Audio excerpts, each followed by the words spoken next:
ألا كل ما هو آت قريب وللأرض من كل حي نصيب. السلام علیکم و رحمت الله و برکاته. هموطنان عزیز، آرزومندیم که همه جور صحتمند و لباس عافیت بر تن داشته باشید.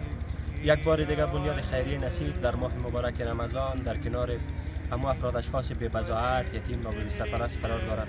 امروز در مرکز ولایت لوگر به خاطر 280 فامیل مواد خوراکی اولیه را در نظر گرفتیم که شامل برنج، روغن، چای سبز، لوبیا، مکرونی و نافت می باشد.